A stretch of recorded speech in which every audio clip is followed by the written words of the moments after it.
Detroit Lions podcast. Powered by the Monroe County Reporters. Here are your hosts, Jason Harwood and Jacob Litton. Welcome to Talking Grit. I am Jason Harwood. Over there is Jacob Litton. We're still recovering from Thanksgiving. I probably should have ate some more to drown some of my sorrows. Lions fall to the Packers 31-24.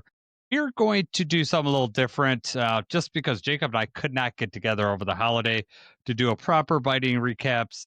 And we figure most other podcasts have did that, and we're kind of behind the curve. So we're going to talk a little bit about the game, but we're also going to talk about the playoff race, our feelings on the Lions in general, and then also the Frank Ragnow situation, which I know we didn't do an emergency pod like everybody else because we were really busy, and it's kind of a good thing that we didn't because we would have just wasted our breath essentially. So we could talk about that whole situation in general. So Jacob, how was your Thanksgiving? So I work every year on Thanksgiving. That went pretty smooth. It was okay. Tried to watch as much of the game as I could. Had to listen to a lot of it on the radio on the drive home. But yeah, I ended up getting to watch the whole second half. Food was good. Dinner was good. Family was good. Football was not. Only got worse later. Continued to get worse the rest of the weekend. What a nightmare. What about you, though? How was your Thanksgiving? My Thanksgiving was good. Went to the game, which, as you can imagine, that part kind of sucked. We, at least the game itself. I mean, it was fun to watch the game and everything. It's sad that the most exciting thing that happened that day was Eminem showing up for a halftime show. Sarah was all on top of that, man. She knew. She told me ahead. She goes, "There's a trap door." She could find it with her binoculars. She knew that something was coming. And then right when they started doing the left, right, left, I was like, "Oh my God, that's Eminem's Till I Collapse." And I was like, this could be really, really cool. Jack White and Eminem together. They should be doing a song together because they're both awesome. Eminem could rap over rock beats, and it was pretty cool. It was fun being there with the boys, watching them get super excited, when they come up because they had never seen Eminem live perform like that. So that was really cool for them. Awesome, but you're right. Shame that was the biggest memory, the biggest highlight. Yeah. At least there was something to remember. Show in general was good, though. I mean, Jack White did an awesome job just on his own. Outside of the whole Eminem thing, he could have played and it would have been awesome. But Eminem showing up was just icing on top of the cake for that halftime show. I like that Jack White is like a true fan too, like with the Tigers and everything. Like he's a Detroit sports fan. Yes. Shows up at a lot of the Tigers games. He was at the Red Wings game the next day. My boys went to the Red Wings game on Friday. And they said Jack White was there, and I'm wondering if Jack White showed up for the Pistons game later on the night. We weren't at that game, so I don't know, but I had to work the next day. I had to work on Friday, but our father-in-law, who's dealing with some health issues right now, unfortunately, had tickets for the game, end up giving them to my wife and the boys, and so they ended up going, and they always buy an extra seat, so there was actually a fifth seat for me. But I couldn't go, so they just had an empty seat next to them. It's the nacho chair. It's where you put your nachos and stuff. Yeah. So you don't step on them. That's right. Yeah. Like I said before, we had the drink seats or the drink rail seats before, and those were awesome. These were not drink rail seats, but that is what it's like when you have the drink rail seats. You got the table in front of you. That was like luxury, which I've never had before. It was awesome. Yeah. Now I'll be wanting those every time. I had the opposite of luxury this time. So, usually like when you do the Pistons or the Red Wings, we go, like the club seats, all you can eat and everything like that. Yeah. My cousin got free tickets through work for the Toledo Walleye game, and they got 4 seats. Okay. So, him and his son, and they invited me and Milo. Well, Knox was very upset. So in my head, I'm like, I'm just going to do the same thing I did for the Pistons game recently, which was I'm just going to buy a ticket. The cheapest ticket in this place. I'll just buy a ticket for Knox just so we get him in the door. And then he can either sit on my lap or best case scenario, there might be an empty seat like in the row or somewhere. Like we can figure this out. There was no empty seats in the row. And Knox was not willing to sit on my lap or share seats or anything like that. So luckily for us, the section we were in had like a rail dividing like where the stairs go up and down. It was like a rail where you couldn't walk anymore. which had to be perfect. But then as it was, I ended up watching the game from the ground, kneeling up, trying to get up when the puck was coming down, getting back down. So that was not as fun. And the wall I lost. Yeah, so I'm sorry. just add that to the list of sucks. things that went wrong this weekend. Yeah, if anyone like is around in the area, the Toledo area, I do and you've never been to a Walleye game, I do highly recommend it. It is maybe if you have a seat for all of your kids, maybe it's a better experience, Jacob. But it's always fun. I always have a good time there. They put on a good show. It's a really nice arena. Absolutely. Watching live hockey, there's really not much like that. It's a lot of fun. This was the turkey hat game, so they drop like 200 turkey hats. The hat's like shaped like the bottom half of a turkey that goes on your head. I don't know if you've seen those before, but they drop turkey hats from the rafters after the first period. So we did not get a turkey hat, but it was it's always cool to be when they do like those events like that. Yeah, that's cool. Just a quick reminder, you can follow us on YouTube, Spotify, Apple Podcasts. Follow us on Twitter at Talking Grit Pod. Just remember to like and subscribe. It gets our stuff out there. Got some comments last week on the 80s movies, Jacob. Mannequin was mentioned, a movie that have you ever seen Mannequin? I've heard of Mannequin, but I thought that was like one that sucked. I thought that was a horrible movie. I've not seen it, but I've heard that it's bad. Mannequin is like a movie that was on TV all the time when I was a kid. It's been a while since I've seen it. Is it bad because it's one that time did not hold up to? It's just an 80s movie. I don't know. You see it and there's a lot of nostalgia involved in that movie. It's not bad. I would say it's bad, but for you it would be bad. Yeah. For having no relation to the movie.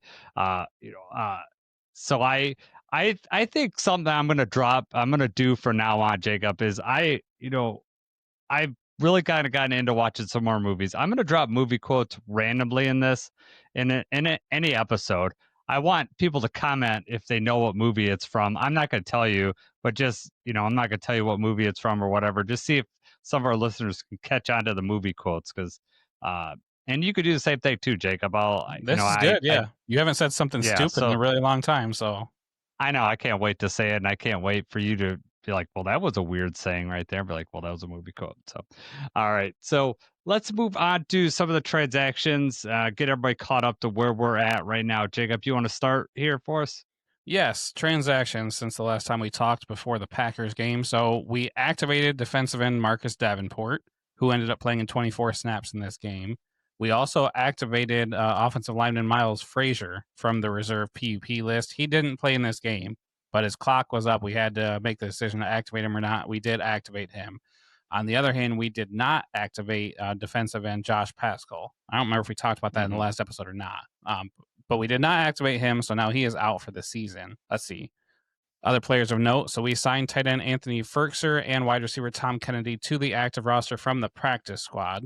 Ferkser played 15 snaps on offense. He got 12 on special teams. Kennedy actually ended up being a great blessing after the Amon-Ra injury. So Kennedy ended up playing 41 snaps on offense and made some clutch catches, and he got 8 snaps on special teams. So good call to have Tom Kennedy there. Yes, nice safety blanket to have in there. I think Jared Goff felt pretty comfortable with them being in the spot. And you're right, he made the catches he needed to make, and especially after Amon-Ra went out, it was vital to have him on the field. The weird thing that we did this week was we waived Craig Reynolds. I did not expect or see that coming. And then Craig decided, I'm sure we would have put him back on the practice squad especially after they announced today that they signed Jabari Small. But Craig Reynolds kind of, read the writing on the wall, kind of sees like his playing time is going to be limited, and signed with New England's practice squad. So he's just trying to get, a chance. And, New England is also, leading their division. They're actually in the playoffs right now, so he might have an extended run with them. I don't blame Craig. I'm sad to see him go. Would rather he be, at least on our practice squad, but his time right now with the Lions is over. Yeah, that does suck, especially the timing of it and everything. But I don't know if that was a conversation that Craig had, if he told him up front, like, I'm not coming back, or if they were like, hey, if you clear waivers, we want you back in the practice squad, and Craig changed his mind. Who knows how that went behind closed doors, but, Craig can be effective when he gets a shot. I'm not going to say that he's going to be able to put up, Gibbs or Demo numbers, but he can be effective when he gets a shot. And I think, his playing time is also running out.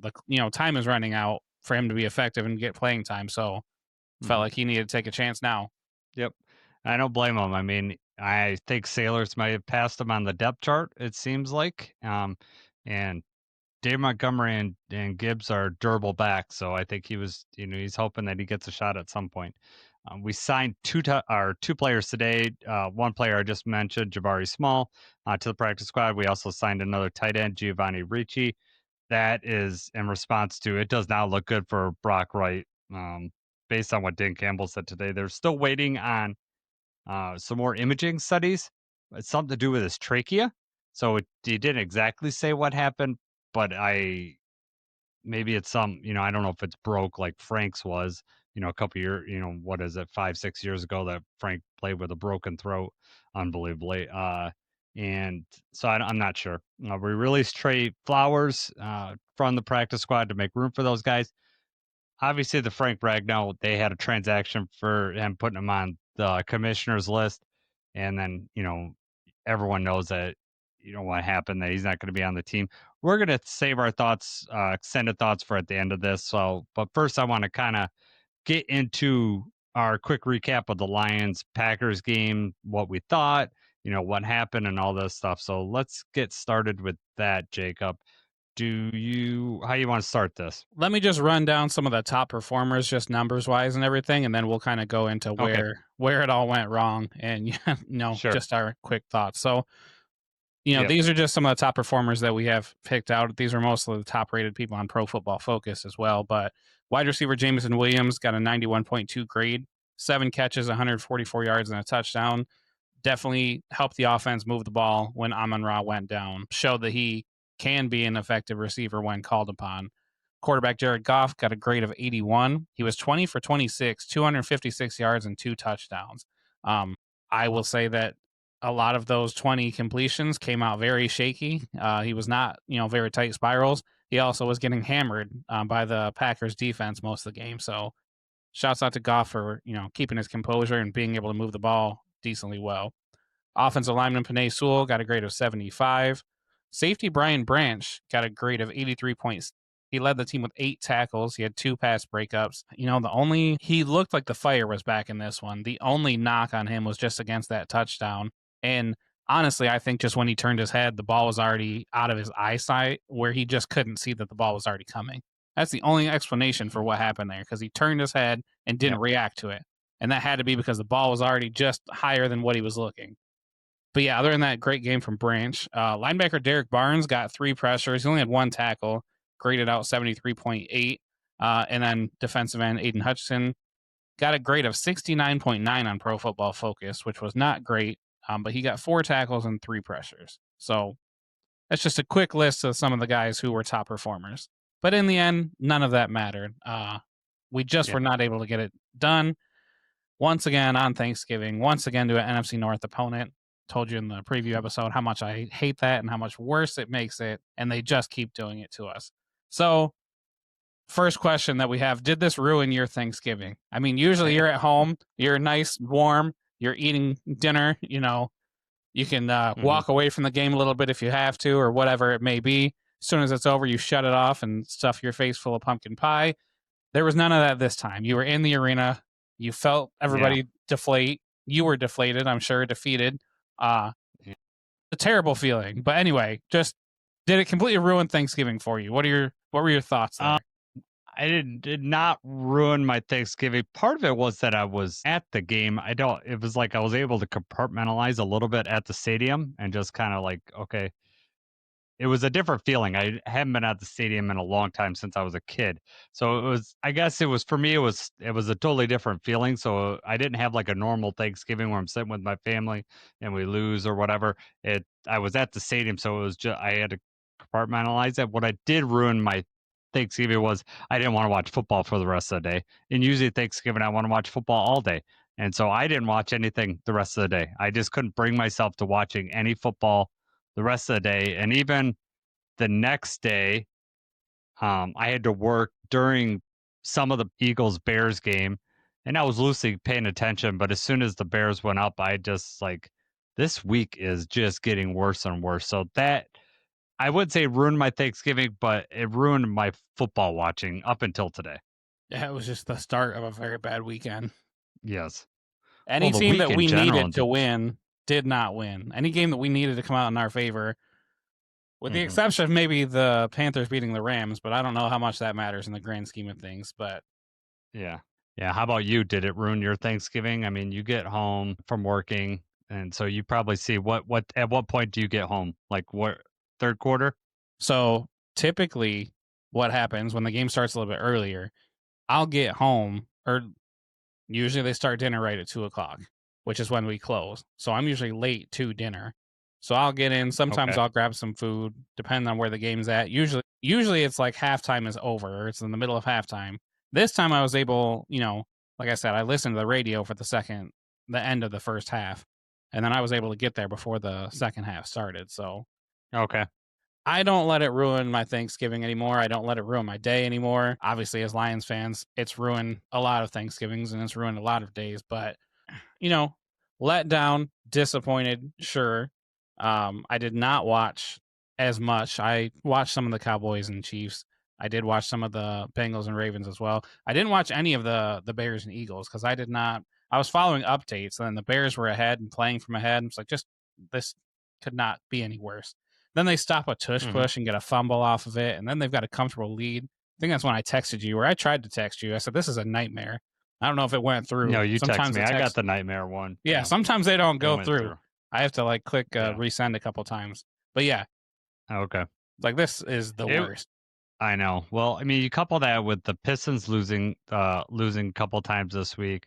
Red Wings lost in the game the boys went to. You said the Bears win. It was bad. Outside of Michigan winning and just winning, killing Gonzaga, it was a terrible, terrible week. We'll talk about the Frank Ragnow stuff. That was an unbelievable amount of hope before Thanksgiving Day game, only to be dashed a day later. So it was just like. Well, you didn't mention Ohio State. Like for us as Michigan fans, there's a reason why I don't want to mention that. Yeah. That sucked too. That was bad, and there was a controversial call, like we'll talk about in this Lions game, that should have went Michigan's way. I mean, it was pretty clear to me. I don't apparently, we don't need to look at replay anymore. I don't understand what the deal is. I'm going to ask you another simple question, Jacob. What did this game come down to for you? Like, why did the Packers win? Why did the Lions lose? If you could put what did it come down to? I didn't like that we were playing from behind, and we talked about that in our, keys to victory was don't do what we did, which is, we go down, they score, we give them the ball right back, then they come down, they drive, and then, quickly we're down 10-0. And I want to say, Goff did not have a completion in the first quarter, right? I don't have that in front of me right now, but I believe that was the case, is that he did not have a completion in the first quarter. Was the worst start. And then it was like, okay, here we go. We got punched in the mouth. How are we going to respond? And then we did end up responding. After the first quarter, I was really worried. I did not want this to be a blowout. It wasn't. We responded. We showed that we could hang with them. We did make some stops. We were driving the ball. I think, just in my opinion, what it comes down to is just the fourth downs, right? I mean, they kept going for it on fourth down. They kept scoring. We went for it on fourth down. It wasn't happening. J-Mo had a very, very costly drop, which sucks. Really sucks. Sucks for him. Sucks for the team that, you can't let that happen. It was a play that was there. Goff threw it a little bit behind him, but it's a catchable ball, especially for an NFL player. I mean, you got to know where you're at. You got to know the situation. He could have stopped running and kind of fell and just got it and gotten the first down and been done with it. But James was moving so fast, it's behind him. That was a big one. But, even that, he dropped the ball, then we stop him. We stop him, we get the ball back, and we still can't get down there and get a touchdown. We got to settle for a field goal. And then we get down there, we're about to stop him again. It's 4th and 3, and they're like, you know what, we're going to go for it. And we're in a pretty good situation if we stop them right there. And then we just couldn't do it. Another big pass on fourth down to Jordan Love off his back foot. Terrible. He's just lobbing it up in it. Yeah. Packers fans will tell you that skill. They will tell you that that's a skill he has. And so I will tell you that you're exactly right. It comes down to the fourth down play. They were 3 for 3. We were 0 for 2. They scored 2 touchdowns on fourth down plays, correct? Yes. I am almost positive of that. And then the last fourth down was to ice the game, right? We went 0 for 2, and one of those was the JMO drop, right? So to me, if we stop honestly, any one of those fourth downs, but especially the ones that they scored touchdowns and the JMO one's complete, like if that's a good pass, that's a touchdown. He's walking into the end zone. At the very least, at that, he should have caught, like as bad as that pass was, a little bit behind him, he should have at least got the first down. But if he throws them, if Jared Goff leads JMO, he probably walks into the end zone after he catches that. And that's a point swing. I mean, we win the game at that point. We win 31 and they have 24 instead of losing 31-24. To me, that's as simple as it comes down to. The fact that we're giving up huge plays on these fourth downs, explosives for touchdowns, I think we'll save the referee calls for a little bit later, but one of those touchdowns, could have been called in the Lions' favor, and the Lions would have had the ball in that case, which would have been a totally switch. I was shocked that LaFleur went for it on that fourth down to end the game. I was totally convinced that there was no way they were hiking that ball. I thought they were either trying to get us to draw offsides and then they were going to punt it.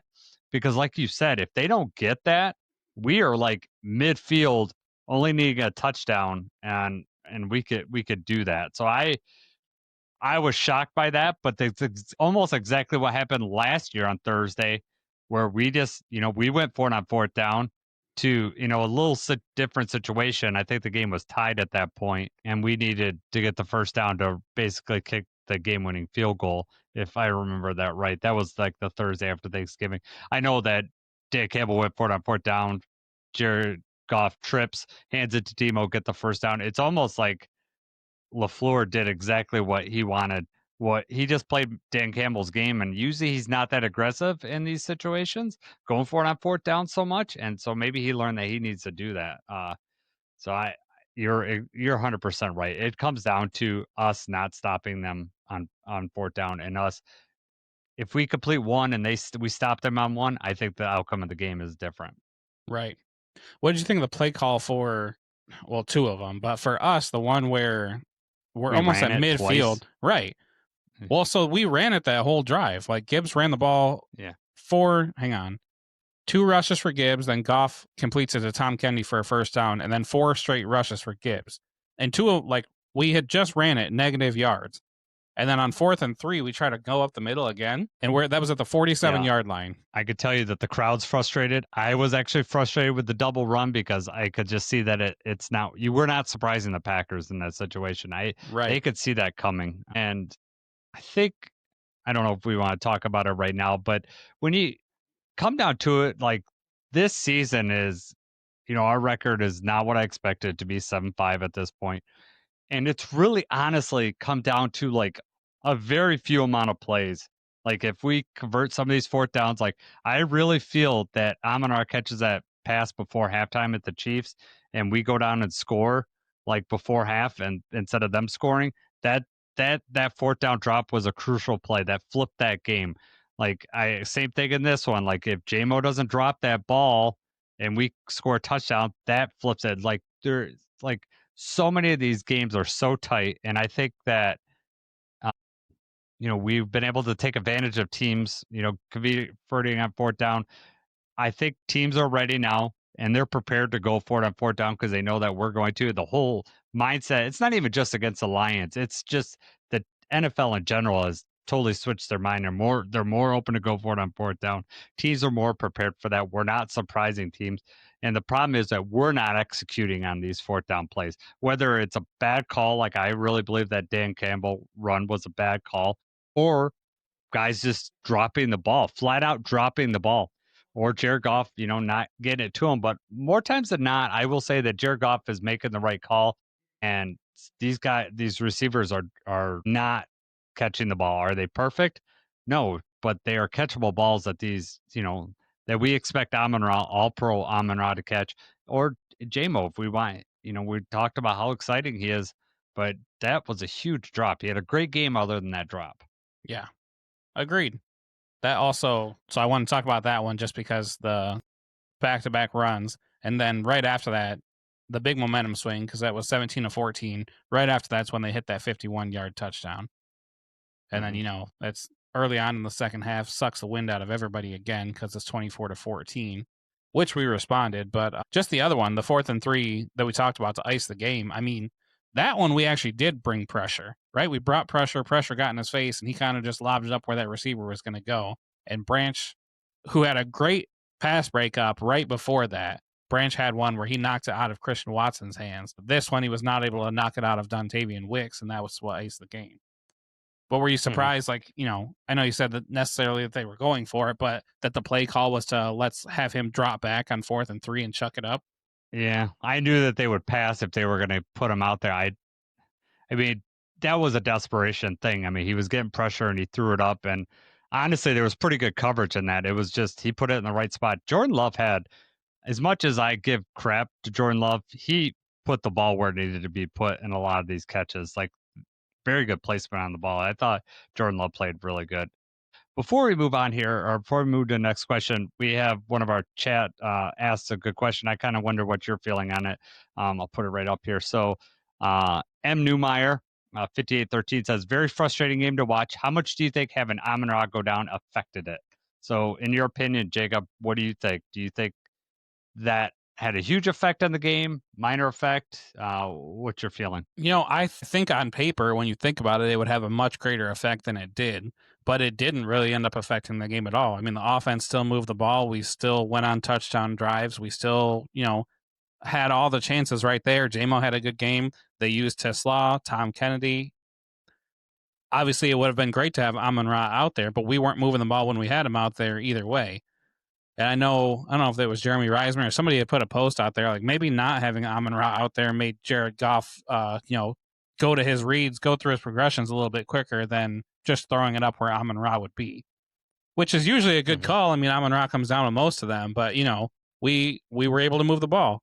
Yep. I was shocked how well we were able, after he went down, I was shocked how well we were able to move the ball because I was like, oh my God, now we're going to be in trouble. But we mentioned earlier, Tom Kennedy came up huge with some big catches.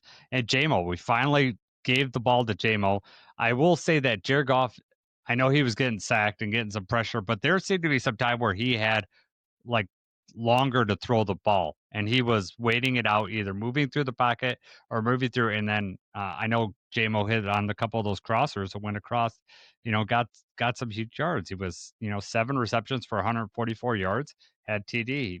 Other than that drop, he was just so good and such a weapon. So I really, honestly, it's hard to say for sure, but I mean, ultimately, like I think it came down to those 4th down calls and our defense giving up huge plays on 4th down. I think that that's ultimately what it came down to. And, Packers will say that Love made the throws when he needed to make it. And I can sort of agree with him on that. But I also think that it seems like the second week in a row, we're giving up huge explosives on critical downs. And well, I have some questions about Shep and stuff for you in a little bit, so we'll get to. I don't want to do that right now, but before I want to ask you about the refs call in this game. The false start was, if it wasn't against the Lions, it was hilariously bad. I mean, if I just saw this against another team, I'd have been like, these stupid Packers, they get all these calls. But we were screaming around us going, what are they possibly huddling for? It was the clearest false start I've ever seen in my life. Yes. That actually was one that I got to listen to on the radio. So I didn't get to see it live, like right when it happened. I had to, look up later to see, but, terrible to be given the timeout that late anyway. But then for them to be like, oh no, they heard, they asked him after in the pool report. It's like, no, he heard like timeout, and he was just, however they worded it, is that we heard like the vocal timeout before the signal came. No, you didn't. There's no way you heard that in that field. And then, Packers fans are like, well, his, his play calling sheet is kind of like covering his mouth. Would it be covering your mouth if you're yelling timeout down the field of the ref? No. Yeah. You're not trying to hide that you're yelling timeout. No, you hadn't done it yet. You were walking down there, like thinking about as time goes down. I don't think they were going to run a play, right? I think they were going to talk about it, or they were going to see if we would jump or whatever they would do. Because he was not in a hustle to get down there until that false start happened. That's when he took like an extra 2 or 3 steps and is yelling timeout and trying to, it makes it 10 times worse when they ask him about it in that conference and his dumbass wink and everything. Like, of course you got away with one. Everybody knows you got away with one. Mm-hmm. And I cannot I've seen that on delay of games before where it's been close like that, and they will had give a couple that. of those too. Right. In fact, if I were making if I were doing rule changes, I would say for delay of game, you always get the option just to throw this, like, did he say it in time or whatever? I would just say you could always, for any delay of game, you give the coach an option to use a timeout instead of doing that. But then I'd also call delay a game really tight. Like as soon as they hit 0, I would do that. So I would have some rule changes. But this false start, this is I never see this. I never seen that. I've never seen someone false start and then them call a timeout, say they called a timeout beforehand. That's impossible. And that was a 4-point play. That was a 4-point play because they would have definitely kicked a field goal after that, and said they get the touchdown. It was really maddening, and I was so upset that that happened. And I think the touchdown the touchdown catch was before that, right? Like the controversial touchdown catch. The controversial one was before that. Yeah. So but in the stadium, they didn't show as many reviews. But I don't know if it was at what point I looked at my phone and I could see, Twitter was going, yeah, he's bobbled that ball. Because in the stadium, I was like, oh, he caught the ball with, when he first touches the ball, the first foot's down. Because the replay they show in the stadium is like the back half where the second foot's down and the third foot goes out of bounds. Right. But at no point were we looking at the catch, like, was he bobbling the ball? But you saw that. That could have went the Lions' way too, and it didn't. So that the was thing about incredibly frustrating. The false start timeout thing too, though, is like the too many players on the field. Like that we had that penalty. They get a little bit closer. Then we still stop him. He scrambles. We still end up stopping him. And then, for that to happen, just keep kicking us when we're down. Yep. Terrible. So you've had time to look at execution things. Right. So the touchdown pass to Wicks, the one that was really controversial. After you got home and got to see the replays and everything, did you think that was the right call, that it was a touchdown? It's so close. I don't know. If it's a Lions player, I would say it's a catch. If it's a Packers, it's not a catch. I'm not ultimately mad, but the false start one really, really makes me upset because it's so obviously wrong. Right. And that one, we absolutely just got screwed. They made the wrong call. It was terrible. But the one, honestly, the one that I saw, the deep touchdown too, when I saw it, I thought, okay, yeah, that's a touchdown. They called touchdown on the field, and I was like, there is no chance that little bobble right there that they're going to say was not it. The thing that's frustrating about it is the pool report afterwards, right? When they ask them, like you said, ask them why about say the anything false start, at all? Why say what they said? Well, tell them what they said. What they said was, they said the receiver's hands in this game are so good. Like, what? that has nothing to do with that. Like, okay, then everything's a catch. Everything's a catch because these receivers' hands are so good. Like, I don't understand what he was saying. And I imagine that in the Ohio State-Michigan game, they could have said the same thing when the guy's bobbling it. And, when, Jeremiah what's his Smith face is bobbling it out of as he's trying to get through the end zone, he loses control. Yeah, he bobbles it, steps out of bounds, but doesn't have control. That was a fumble, should have been there. And that's, exactly what I imagine them saying was, oh, the receiver's hands are so good that, he had control of that. No, it was incredibly frustrating. And why even have a pool report afterwards if you're going to say stupid stuff like that? Right. It just was very condescending. Never stupid. Seen that. Never. Yeah. That's like saying, oh, was this pass interference? Well, these quarterbacks are just Aaron Rodgers' pinpoint accuracy. That's where he was trying to go. And, it was definitely PI. Like, what? Why say that? That makes no sense. Yeah. That means nothing. It was dumb.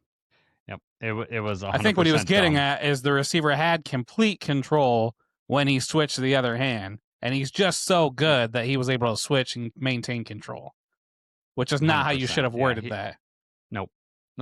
Not at all. All right. I'm going to ask you a couple questions here. What do you think is going on with our defense, giving up these explosives? Is this Shep to blame? Is it the players? Is it scheme? Where do you feel like this issue that seems like it's recently come up, where do you lay the blame at? I feel like some of it is the play calling in the sense that, it's hard to say because it's the play calling when we don't get pressure, but when the pressure finds home, then it's not necessarily the play calling, it's the execution. So I guess while I'm saying that, maybe just in all fairness, it's just the players not executing, right? Like if it's designed that we're only going to be rushing 3, then you're counting on somebody getting home or at least making enough pressure, making them get rid of the ball quick enough to give our defensive backs time to get in position and hold position long enough. It's not happening. When they rush 3 people and the quarterback's got 5 seconds to throw, it's impossible to hold an NFL receiver in man coverage that long. When a play breaks down or, when they shift one way or another, if your back's the quarterback too, it's impossible to hold somebody that long. So I hate when we rush 3. But then there were times like this one that we said the 4th down where we brought the pressure. Love had to, from his back foot, throw it up. Brian Branch was right there. He just didn't get it. So, I mean, in that sense, that was, kind of just a good play by the other team. I can't put my finger on exactly what's going on, but I do think it's an execution thing. I think it's more, I'm going to go the opposite. I'm going to say that most of it's scheme. And I think coupled with the fact that we haven't got any turnovers, we're giving this quarterback too much time. We need to switch things up. We need to create pressure, however that is. I don't care. That's sending extra people. And, we're already giving up explosives. In my mind, we're already giving up explosives by not getting home, right? So, if you're worried that you're going to give up explosives because you're sending too much and you have no one in the secondary, I'd rather give it up that way, where you have the chance of creating a turnover situation where quarterback's getting rid of it. Most quarterbacks are kind of like Jared Goff in the sense that if you rattle them early, then it affects them later in the game, and they think the pressure is there when it's not. And I think that these quarterbacks, especially the last 2 weeks, have gotten so comfortable back there throwing so long that they feel like they could wait it up and throw it out. We're not getting sacks. And I know everyone wants to blame, Aiden Hutchinson needs to do more. They're sending so much attention over there. It is on someone else to get pressure. And a lot of times that off end, we're putting a big guy down there, not getting pressure on the other end because that's a design thing. That's a scheme thing. We want to lock down that edge, right? And then stop the quarterback from running out. We've been very good at keeping the quarterback in the pocket. But now we're seeing the other end of it.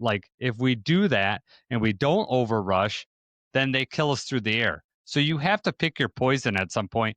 The last 2 weeks we've absolutely gotten destroyed through the air on critical downs.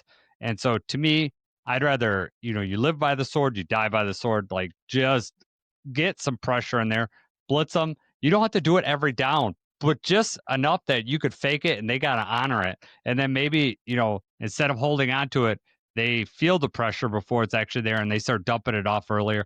We're a very good tackling team. We will get guys if they can pass it ahead. The problem is that I think Amik has not played that great lately, to be honest with you. He's getting burned but part of it is that you have to hold coverage. So it's not all his fault, but he's not making plays in the back end. None of our corners are making interceptions. We're not getting turnovers, but that's mostly because they have to hold these quarterbacks or these receivers for 4 seconds plus, and that's just not a good way of doing it. So to me, I'd rather mix it up, do a cover 0 sometimes and just send everyone like Minnesota does. You're already getting burned on these plays. You've shown it the last 2 weeks. At this point in the season, we are, do or die, and we have to take some chances to be able to get in this. So that's where I live on it. The way that we've done, we were doing well earlier, and I don't know what the difference is. I don't know if teams have caught up with us.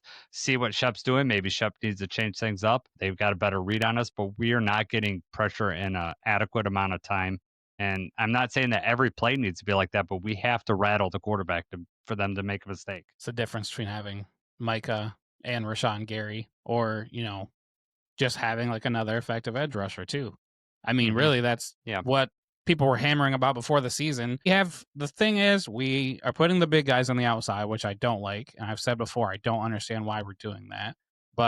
And as you said, to hold the edge and everything, which is fine sometimes. But when we do, for that change of pace, a lot of what we do is we put Derek Barnes on the outside and have him rush in or sometimes drop back. Derek Barnes, he had 3 pressures this game, but generally he's not getting home. And these pressures in this game, I think, were probably just because of these long developing plays. Versus you flip over the sideline and you see Micah Parsons getting in within a second, or he's crashing up the middle of the line. They're just doing more with it. They have more effective edge rushers. They have more effective people on a defensive line.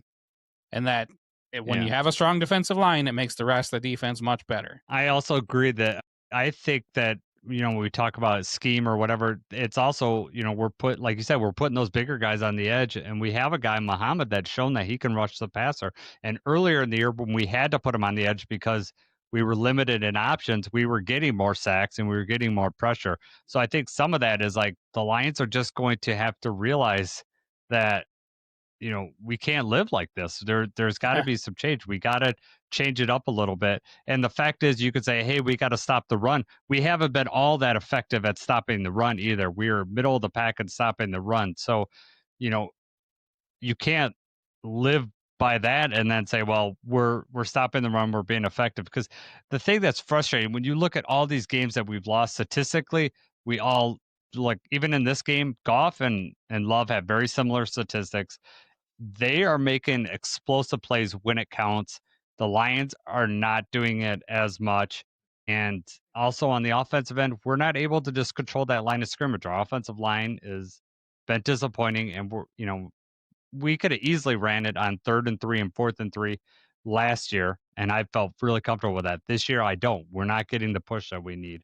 So that's a totally different change, that we're not controlling that line of scrimmage. And so those are the biggest differences for me. And I don't, even though I am blaming Shep and the scheme and whoever's making those calls, whether Dan Campbell or whatever like that, I don't think it's a permanent thing. I think these are smart guys that will fix this.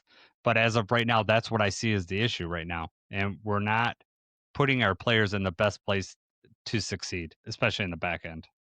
True. Are you mad, or how do you feel now about Brad Holmes revisiting? Obviously, Brad Holmes done a great job. He's got a lot of good players, but revisiting the big ones, the Manu trade, now the Tesla trade, where we gave up a lot of draft picks to move up for these guys that, Tesla caught a touchdown in this one, but it's been 100% clear. Like, Tesla, this is like a red shirt year for him, basically. It's just not going to happen. Yep.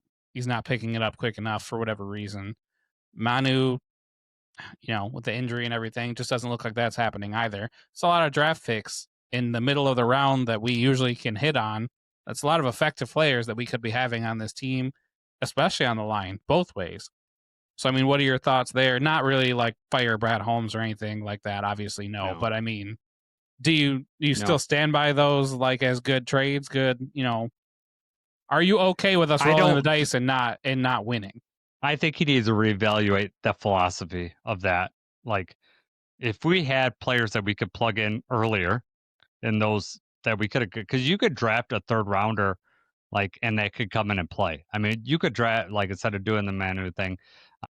The Tesla thing is still up for debate for me. Like, I like him, so I'm not. It's very early on, so I don't want to say anything like that. The Manu thing is not trending in the right direction. It's not final, but it's not trending in the right direction. But I think in general, like, you see the Vaki thing, you see the Manu thing. I don't know if Brad Holmes thought he's thinking 3 years ahead and like, I'm going to draft guys now that we're going to, they have very high ceilings, but they are very raw, and we need to develop these guys. And I am very confident in my coaches that we could develop these guys.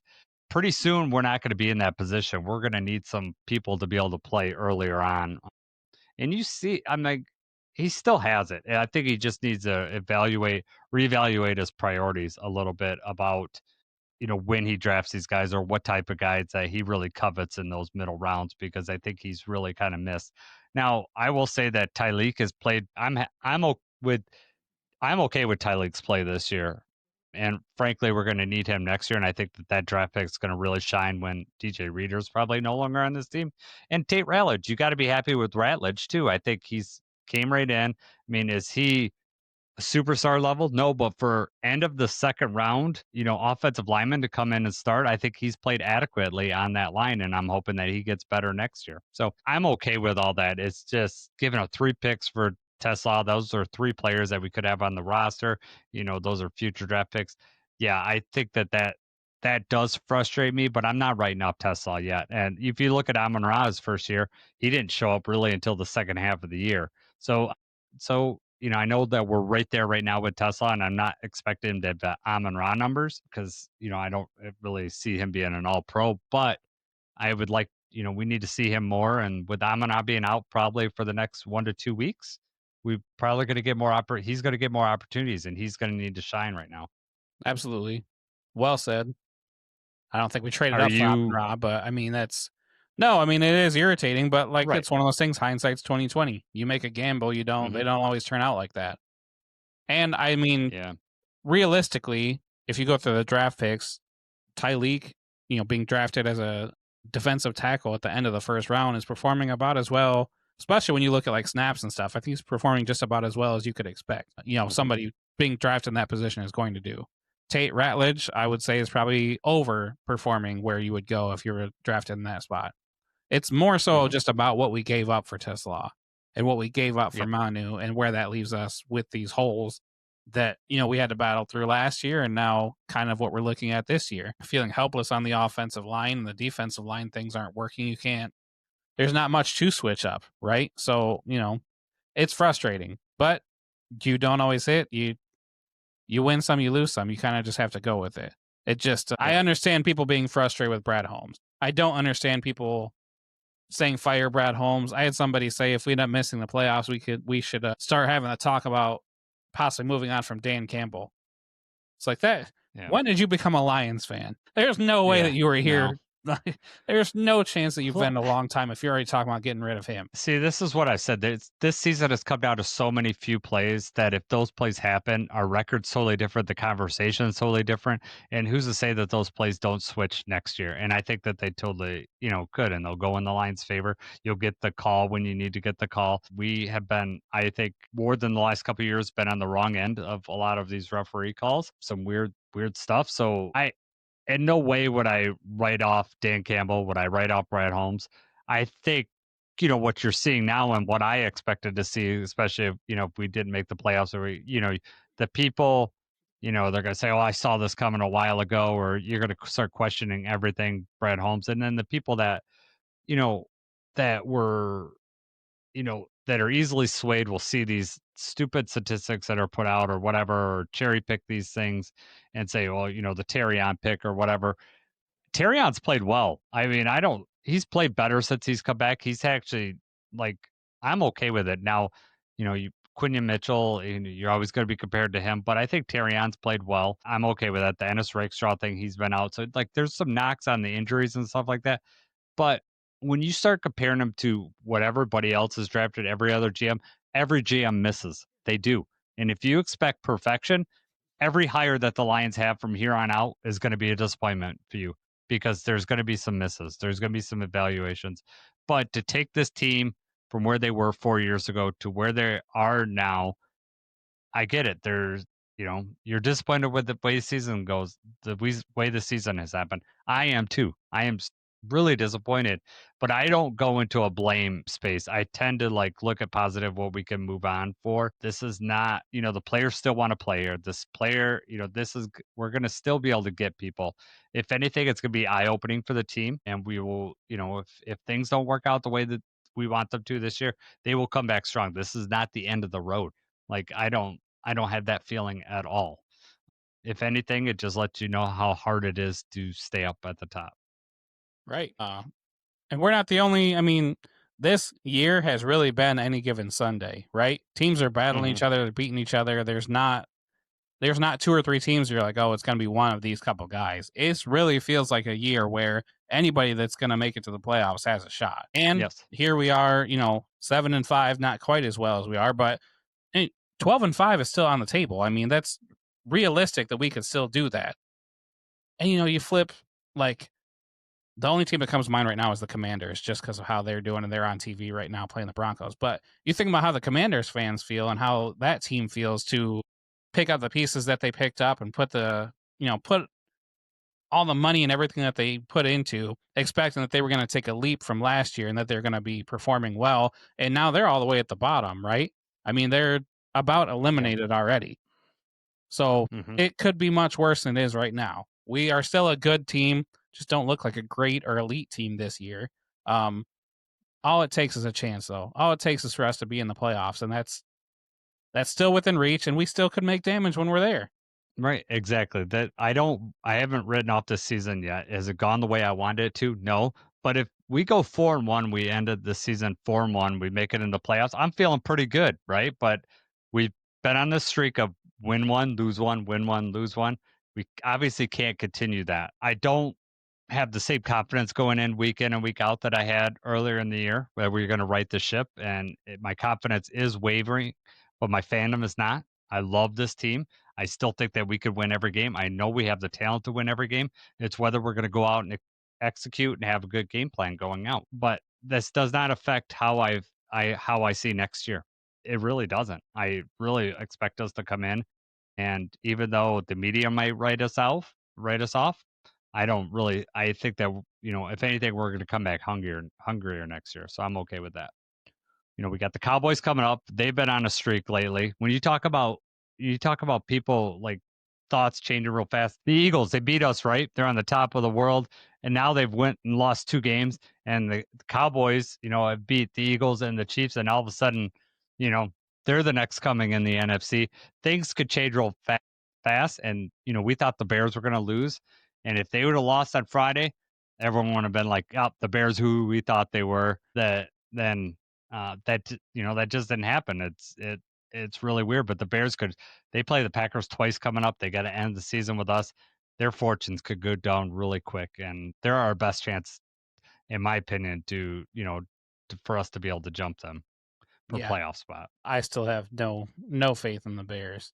Yep. I mean, shouts out to them that they've made it this far. Now they're going to be the 1 seed entering week 14. But yeah, the Eagles had and I think a lot of Lions fans' anxiety comes from that too. That we lost Ben Johnson to the Bears, and all of a sudden they're the number 1 seed. It's like, was Ben Johnson really the mastermind on all that? He's whatever reason he's got them to win down there so far, but no reason does I think like us losing him have is emptied us out. I know the Morton thing maybe not has worked out, but our offense this year, it's been us not getting on the same page altogether. Like either our offense is on point, like we're offense was good enough in the Packers game to win. The defense dropped the ball, in my opinion, on those 4th downs. Like it just hasn't lined up. And I wouldn't put it all on Ben Johnson. I wouldn't put it all on losing AG. It's just that things just have not worked out our way. Yeah, I still don't think that the coordinators had anything to do with it. Yep. So Lions' chances right now are 30 to 40%, depending on what metric you look at for us to make the playoffs. It's still in our control. I think if we go undefeated, we're definitely in. If we go 4-1, I think our percentages are like in the 90%, as long as we beat the Bears, as part of that 4-1. Going 3-2, there's still a decent chance of us making the playoffs. So, but we would need some help from some other teams. So the season's not over. We still can get in, and I still feel like if we get in the dance, we could, we could win. I think we have the players to do that, and I don't think anybody wants to really see well us in prime time. When we make the playoffs. I don't think anybody wants to see us. Like whoever, No. whatever the seeding works out, they're going to be kind of irritated that they got the draw of us. Yes, I agree. The only thing is that, like, getting in a wild card, we won't have Ford Field. Most likely won't have any Ford Field advantage. But I think that, the Lions have shown they've been able to go on the road and win, and they like playing in that environment.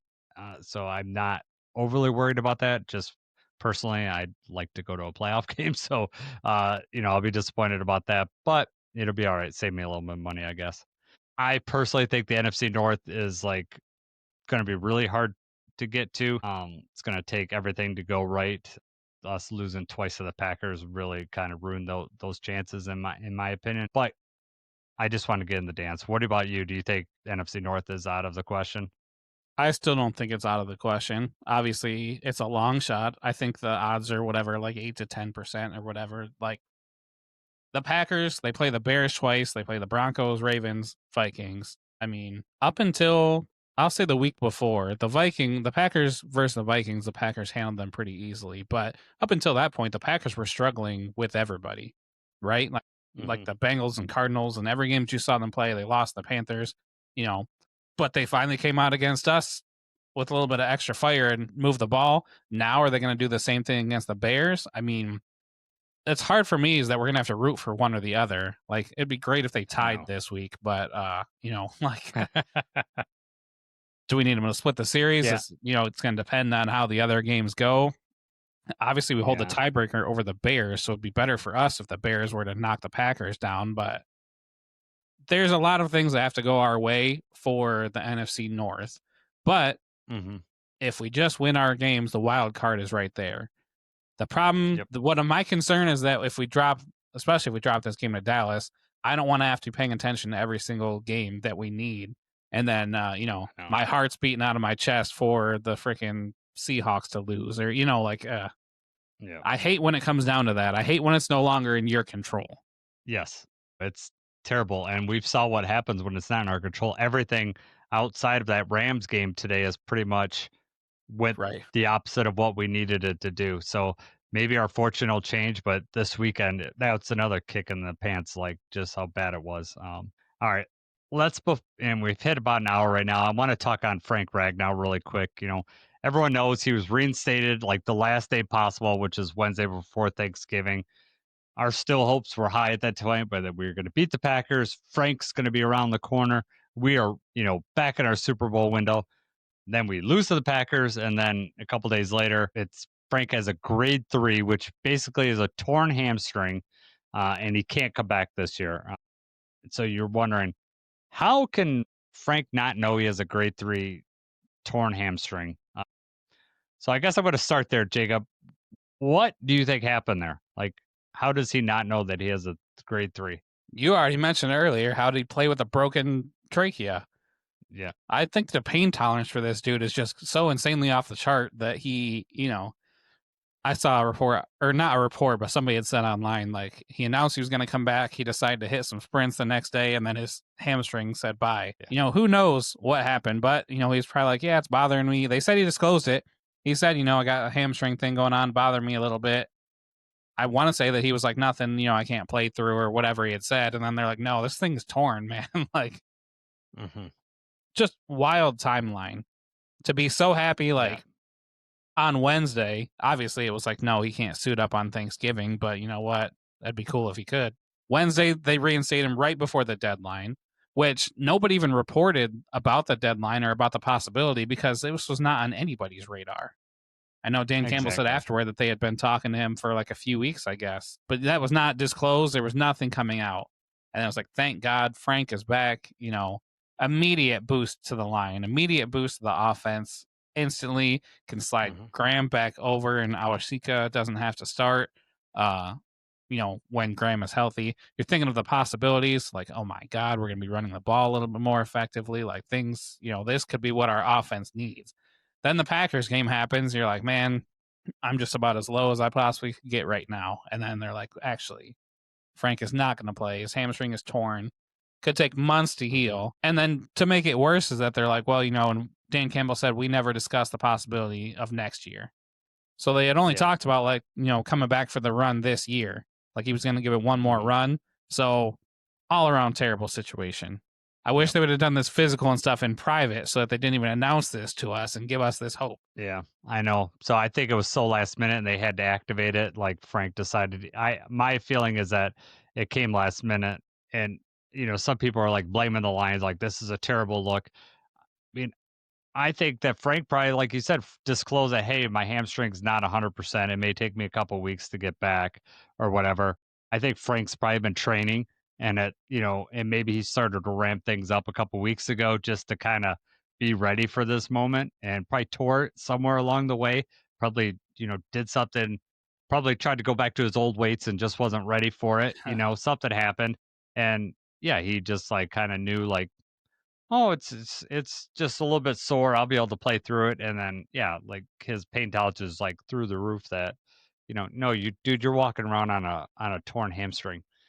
You need to rest it all. So yeah, I was crushed when that came through, and it was just like, oh my God, like things are good. And we're going to get Frank back. We're going to be able to run. He's going to shore up so many holes in this offensive line, and maybe he's not Frank at, 2 weeks in, but by the end of the season where we really need him in the playoffs, we're going to be getting, 80% of Frank back, and 80% of Frank is way better than, 80% of Graham or whatever we have right now because he's injured all the time. So yeah, it was heartbreaking, and it was just another terrible, terrible week, news in this week of sports. But let me ask you this. I know that you just mentioned that Dan Campbell said they hadn't discussed 2026. I mean, this obviously puts the thought in your head that 2026 is an option. Before Wednesday, when this was announced, I would, Frank was retired. He's out of my head. I didn't think there was going to be any possibility of him coming back. Do you feel like, hey, 2026 is on the table for Frank now? I would think now, since this little thing, it's on the table.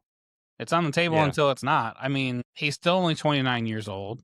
He was playing at a very high level, last year before. So, I mean, I don't know. I guess it's still on the table. Maybe that's just me hoping that it's still on the table because that would solve a lot of No. issues. But I feel like if he's willing to come back now, to me that tells me that the fire's still there and he wants to play. right, Maybe if Taylor retires, that's probably his best bud. It seems like they are. That maybe that changes things a little bit. That he doesn't want to do it because I'm not saying Taylor's going to retire, but it definitely seems like it's more of a possibility that he could. well, Taylor's That constantly maybe battling Frank shoulder injuries, so Right. Maybe Taylor, he just had off-season surgery, so maybe he'll be able to have time to heal up in the off-season. He'll feel better coming in. And maybe with Frank, they're going to say, Frank sees how much we need him. I mean, I know that he's, talks to Decker, he talks to those guys, and maybe he just said, the fire's there. I need to come back. So yes, a lot of it's hope probably on my end that yes, it means that he could come back. But to me, if you're willing to come back now to do that training, then I think in that next year's definitely on the table.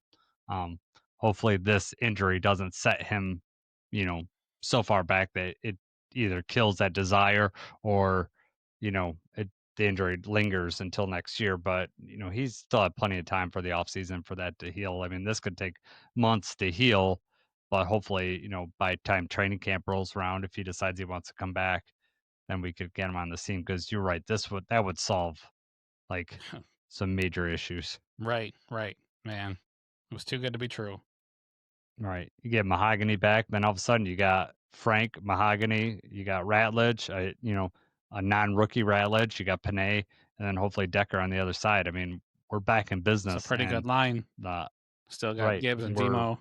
yeah, you're still, yeah, you're able to get back and have that engine. You have not heard Dan Campbell says it's the engine that runs our team. Like that was constantly said this past, previous years. Like that is the engine that makes our team run. You don't hear it that much. I mean, I heard, and you saw it, what happens in the Ravens game when we could fire off the ball, create these holes. We were dominating the running game in that one. We've had other dominating running game performances by Gibbs, but I almost put that on Gibbs more than, Gibbs and then the receivers holding blocks in the secondary. Right. Because Gibbs fired at that hole. I mean, I'm not saying that the offensive line didn't do blocks. They did their job, but a lot of that I put more on Gibbs. When Monty starts running like crazy, then I really feel like the offensive line is really able to do his job. Monty can fit through holes when they're created, and his vision I think is a little bit better than Gibbs as far as that. So when Monty starts going, then I know our offensive line is really really cooking. The whole situation was not ideal. I don't blame Frank Ragnow at all. I don't blame the Lions at all. It's just the timeline of it all just sucked. Right. No, I don't put any blame. Just crappy situation. Yep. Yeah, it's the social media landscape. Is it something that you've blocked out now because it's a pretty crappy place to be in for a Lions fan right now, the whole social media landscape? So the Lions social media thing does not bother me at all because people get on there and say whatever. They've always said whatever. The same people that are praising after the win are the people, quick after a loss, and the other teams obviously after a loss. But I've been trying to avoid social media because the Michigan-Ohio State thing, because Ohio State fans are insufferable on there. I try not to get bothered by stuff on social media, but and that's actually anytime Michigan has lost to Ohio State, I have to stay off of Facebook and stuff like that. I will not be getting any arguments or seeing, which they won. Let them have their moment. They won. They waited a while. Yeah. It's fine. I just am not going to be reading their posts making fun of us. Yeah, I know. I just Lion. It's hard. I've avoided it. Responded to a couple people here and there that I think have ridiculous takes or whatever. But it's a hard. It's hard because I'm already down, and then I don't like seeing just a lot of negativity. I don't like living in that world. I don't want to be all positive. I like to be real, but and trying to live in the moment. But I also like to live it like I like. I think I've said this a million times on this podcast. I look at where I'm at in life, either that's here with the Lions or whatever. What can I do here to get to where I want? Like, it doesn't matter what's happened in the past. I know what I want. I know what's good for the Lions. What do they need to do to get into the playoffs? Okay, that's what I'm going to root for. That's what I'm going to hope for. Am I realist that we've lost every other game? So going 4-1 is not automatic. It's going to take a change in this team. But do I think that change is impossible or, you know, like super hard to get to? No, I think that that's very possible for this team, for the light switch to hit, the right plays to happen, to get the right turnovers. We have not got turnovers in a while. Like those things come in bunches, and that's all we need is like that string of turnovers to happen. The ball pops out, and our guy is there to pick it up. We get the interception, those type of things. That's all we need. We just need to get that, and then we'll get that'll steamroll into something else. So I'm positive that we could get there, but I'm also realist that, things got to start turning in our direction or we're going to be sitting on the sideline in the playoffs. So we're going to have an extra long off season on this podcast. Yeah, right. We don't want that. No, we don't. So anything else you want to talk about? I'm good, man. All right. I did not drop any quotes that I know of, but I had one that Preston is. So my oldest is doing a newspaper. They're doing a newspaper and an article. They just started this newspaper club, and I think it's going to lead in him to do newspaper in high school. So his buddy got the sports section. Preston ended up getting movie reviews, which is something he really likes. So I'm happy for him. But he watched a movie today, and the movie in there says, I wanted to slip this in, but there wasn't anything I could. You said stupid that I could slip this in, but I wanted to slip this in. You said on a throne of lies. That's what. That's so I know what you know. So if you know what movie that's from, and you know what he's writing an article on, then comment below because that's a awesome movie. And so it was fun working with him on that too, because like we were trying to structure an article. Like he was gonna just like his first idea was to just summarize the movie, and I'm like, you can't do a book report on a movie. Who's gonna read that? Like all your friends have seen this movie. They don't need someone, to regurgitate. I'm like, it's helpful to have like a paragraph to just like summarize what the movie is. But then we need to come up with a hook. Like what's your hook? And so he decided to do for this particular movie, it's a Christmas movie, looked at every Christmas movie since 2000 and try to defend why this one is the best, like a modern classic. And so we came up with like what goes into a Christmas movie, like, what makes this a Christmas movie and that not a Christmas movie, like Die Hard, like you got to have certain elements, right? And so we talked about that. And so he's got that in the article. So that was fun working with him. I think eventually, like he loves sports. I think this is eventually going to work into him covering school sports. But for right now, it's movie reviews, and it was a fun time working with him with that today. Right? No, that's awesome. Yeah. There is a documentary. I don't know if you saw. It was like a Netflix show or whatever. It's called The Movies That Made Us, and it's like Yes. through the background like of how they made that movie, and like there's a bunch of like really popular, really good movies. Mm-hmm. So that's a good series. They also have I'm about I don't know a quarter way through this. There's an Eddie Murphy documentary that just came out on Netflix called Being Eddie. yeah. I know that you have a different relationship probably with him than I do. Growing up in the '80s, like he's just an amazing comedic actor. Love Eddie, so I'm going through that and kind of reliving some of my favorite moments. Have you watched any more '80s? I know it's probably busy with Thanksgiving, but you probably not watch any more from that list. I would imagine. I watched Planes, Trains, and Automobiles. Did you now? So I was going to mention it earlier, but I was like, well, he might ask at the end of the episode, and then we'll talk about it later for the people that want to log off. But I watched Planes, Trains, and Automobiles. I actually watched that. Okay. Man, was that Friday night, Thursday night on Thanksgiving? Well, because the movie takes place on Thanksgiving, or he's trying to get home for Yeah, it's a Thanksgiving. Thanksgiving movie. That's perfect time to watch it. Yeah. No, it was a good movie. I was surprised. I won't, some of the funny things that happened, it was like not really, it didn't land very well with me, but I thought the movie was pretty good. When the rental car is missing and he drives back and he starts like just cussing that woman out of nowhere. He's like, the effing car in the effing spot. That was funny. That was unexpected. And especially as someone that works retail, I could see from her perspective, the people that just come up and start going off on you when you've nothing to do with it. Yep. No, so that was good. And the way she responds at the end with like, boy, he's like, boy, what? She's like, you're effed. Yeah, right. I remember seeing that way too young. Like when I was a kid, like I should not have been seeing that scene because it kind of comes out of nowhere. Like the rest of the movie, right. I mean, there might be some minor swearing, but Yeah. like that scene is just like, wow. It comes out of nowhere, but man, I'm glad that's the really kids funny. paying attention. Yeah.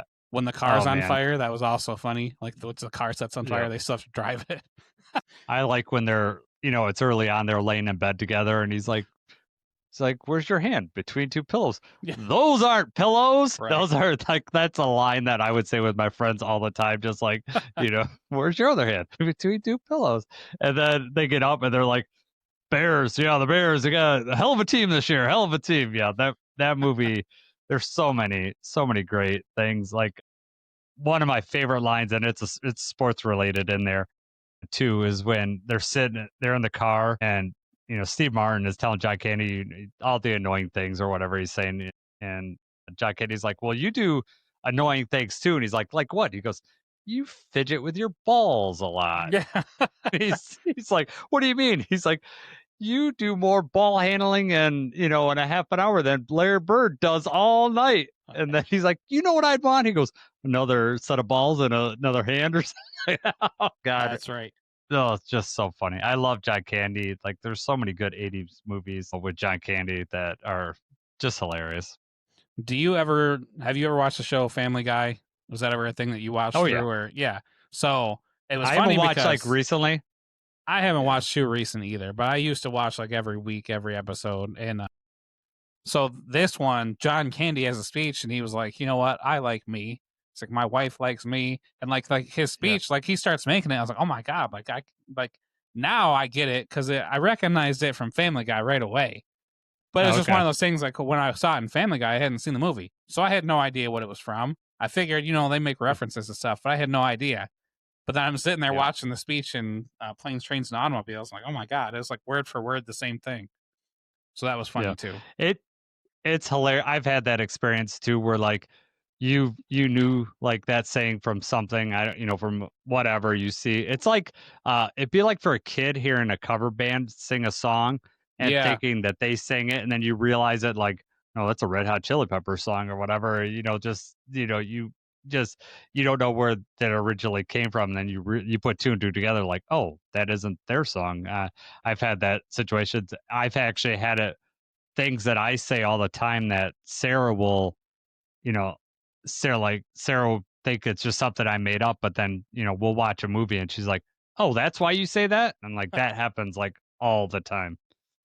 I'm like, yes, I'm not really that funny or original. I just copy everything. Just full of movie quotes and Yeah. So, that's awesome. I'm glad you like Planes, Trains, and Automobiles. It is, I think it's hilarious. And it also is, just the whole awkward situation between them, the whole movie is just, just so funny to me. And then it has a very nice ending at the, very nice thing. So I don't know. Apparently there's like a 3-hour cut somewhere, like a director's cut that was out there. And there's like whole plot lines that are cut out of there. And one of them is that Steve Martin's wife thinks that Dell is actually a girl and that he's been cheating on her the whole movie. So like you kind of get it if you watch the movie, like what does this have to do with you being in Wichita? Like all those kind of like things, you could see it from the angle that she thinks that Steve Martin's cheating on her. But so I like it. How long is that movie? Is it an hour and a half or is it longer? It's about an hour and a half, I think. It wasn't too long. Yeah, so like it moves really fast, and I think that's great for the movie. It just like we talked about last time, 80s movies just move super, super fast. All right. It's another one though that I was thinking of, like, this doesn't work now. Like how Home Alone, you're like, oh well, I don't think that would really work necessarily now. It's another one where it's like, you know what? There's way too many. Maybe not like the actual thing of being stuck could happen and everything, but like where like his wallet burns, like he doesn't have access to like a phone. There's like the night where it's like, okay, you know, like you said, his wife doesn't even know where he's at. He doesn't even barely know where he's at and everything. It's like, well, that doesn't really land as much. I also thought it was funny that, so like really early on in the movie, Kevin Bacon is in the movie and is like trying to fight him for the taxi or whatever. I then thought that Kevin Bacon was going to be like a central villain or something was going to be happening with him in the movie. No, he's just there to steal the cab. Yeah, he's there in like like to me when I was younger, that was the 6 degrees of Kevin Bacon because he's in this movie for like 6 seconds. You know, it's like, yeah, you think that you're going to see him more, and no, he's just there for that little bit. Right. I was like, oh, okay, well, he just never came back. Yep. Yeah, it's hilarious. All right. Well, I'm glad you got to watch that one. That's a great day to watch it on Thanksgiving. So what do you have left of the 5 that I gave you then? I have seen all of those now. I have not rewatched Back to the Future. I have not rewatched Ghostbusters. Okay. All right. I went to rewatch Ghostbusters. When's the last time you watched Ghostbusters all the way through? Maybe two Halloweens ago, 2 or 3 Halloweens ago. So it's been recent. It's been more recent, but yeah. Well, I tried to watch Ghostbusters. It's not streaming anywhere. Oh, okay. So I was like, oh, you know, you can buy it for $3.99. Well, I own Planes, Trains, and Automobiles, and there's like tons of movies that are streaming everywhere. That's, you know. Yeah. So that's why I skipped that one. Now, have your kids seen Ghostbusters? No. I wanted to get them. So before we even started doing this, I wanted to get them to see it this year. And I recognized that it wasn't streaming like before, you know. This was after school had started, like maybe the beginning of October. It wasn't streaming anywhere. So Ghostbusters 2, I think, was streaming, but not the original Ghostbusters. Okay. Yeah, I'm curious what your kids like because, like, honestly, like a lot of those 80s like movies that are kind of like, I think Ghostbusters 2 is way more kid friendly than the first Ghostbusters. But I remember seeing Ghostbusters when I was a kid. So, and my brother, I remember him watching it every day when he was in preschool. We were huge Ghostbusters fans. But, nice. You know, 80s kids movies are totally different than 2000s kids movies. Like 2000s kids movies are very washed out. There's hardly any adult content, but they freely swear in these. There's sexual references, just like when you're an 80s kid, you just watched whatever. Like it didn't matter. Like, and they invented PG-13. I don't know if you know this, but PG-13 was not invented as a rating until like 1984. Indiana Jones and the Temple of Doom was the last one that was rated PG, and it was because of that they came out with a PG-13 rating. Nice. Because like Ghostbusters is PG, it's definitely a PG-13 movie. Like if you were looking at it now, you're like, oh, it's PG movie. No, there's a lot of like swearing and just adult, like Venkman and she's like, do you want this body? And he's like, it sounds like there's already one, it sounds like there's already 2 people in there. We don't need to have another. It's just like, crazy adult humor. But yeah, that is like, I'm curious, like if your kids watch that, we definitely need to talk about that because I'm curious. My kids love it, but I'm curious what your kid, like if they get scared or if like they think it's hilarious or if they think it's stupid. But I think that they'll like it. I'll let you know when weirdly, we do. like it's weirdly that like I gotta tell you, like 90s CG does not hold up as well as like 80s CG for whatever reason. Like I think there's a lot more practical things in the 80s, but like obviously them shooting the proton packs, that's all CG. The ghosts are CG, but for whatever reason, whatever techniques that you use hold up way better than when they tried to shoehorn computer graphics when the computers weren't ready in like the 90s and early 2000s. Like that takes me right out of a movie. And maybe it's because I'm used to this 80s stuff, but I really think that certain things like Ghostbusters, those CG really hold up really well, which is really weird when you think about like how long ago that was. We'll be the judge of that. Okay. Yeah, I'm curious what your kids think. Right. I mean, there's obviously a couple big CG things like with the terror dogs and stuff in there that look pretty bad, but for the most part, I think it looks pretty good. Looks better than some of that 90s stuff, like I said. All right, man. I think we head out of here. So If you hung on with the last 15 minutes talking of movies again, I appreciate you. Big fans. But, see if you get that quote. Tell me what movie it's from. Comment below. For Jacob, I'm Jason. Let's go Lions.